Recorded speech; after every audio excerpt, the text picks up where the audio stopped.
48 ঘন্টা কাটতে না কাটতে ফের বিজেপি নেতাদের বিরুদ্ধে দুর্নীতির অভিযোগে পোস্টার পড়ল। হিঙ্গলগঞ্জের পর বাদুড়িয়ার কনভেনারের বিরুদ্ধে দুর্নীতির অভিযোগের সামনে আসলো।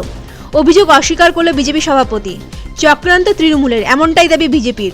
উত্তর 24 পরগনার বসিরহাট বিজেপির সাংগঠনিক জেলার বর্তমান কনভেনার বিকাশ সিং, কো কনভেনার অর্জুন দে ও বিশ্বজিৎ পালের বিরুদ্ধে বাদুড়িয়া বিধানসভা এলাকা চাত্রা, বাজিতপুর সহ একাধিক জায়গায় ছবি দিয়ে পোস্টার পড়েছে। এই নিয়ে রীতিমতো চাঞ্চল্য ছড়িয়েছে। প্রাক্তন বিজেপির নেতা, বর্তমান বসিরহাট বিজেপির সাংগঠনিক জেলা সভাপতি সুকল্যাণ বৈদ্যের নির্দেশে ভিন্ন ভিন্ন বিধানসভায় 2024 লোকসভা নির্বাচনে লক্ষ লক্ষ টাকা তোলার দায়িত্ব দেওয়া হয়েছিল। তো আমরা দীর্ঘদিন ধরেই দাবি করে এসেছি যে বসিরহাট জেলায় সার্বিক যারা ভারতীয় জনতা পার্টির সাথে জড়িত আছে তারা বিভিন্ন সময় কখনো প্রধানমন্ত্রীর আবাস যোজনায় নাম ঢুকিয়ে দেবে, কখনো উজ্জ্বলা গ্যাস কানেকশন পাইয়ে দেবে।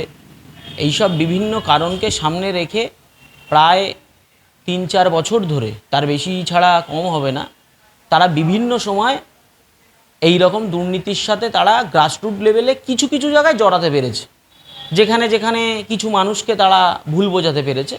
এটা আমাদের দীর্ঘদিনের দাবি ছিল। আজকে তাদের অন্তর্দ্বন্দ্ব গোষ্ঠীকন্দলের মাধ্যমে সেটা সার্বিক মানুষ জানতে পারছে, বিভিন্ন জায়গায় পোস্টারিং পড়ছে। এটা হওয়ার ছিল, হয়েছে।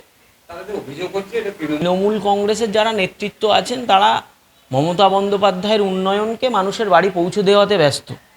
তাদের বাস্তবিক অর্থে সময় নেই 100 জনের মধ্যে 0.1% কোথায় গিয়ে ভারতীয় জনতা পার্টির নেতা আছে তাকে খুঁজে বের করে নেতা প্রমাণ করানো।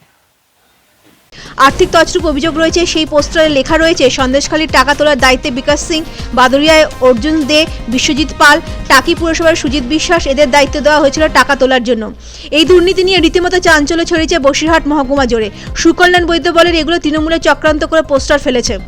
আমাদের মধ্যে কোনো গোষ্ঠীদ্বন্দ্ব নেই, এগুলো সম্পূর্ণ ভিত্তিহীন। ইতিমধ্যে বেশ কিছু জায়গা পোস্টার ছিঁড়ে ফেলা হয়েছে। বারাসাত থেকে এনামুল হকের রিপোর্ট, পূবের কলম।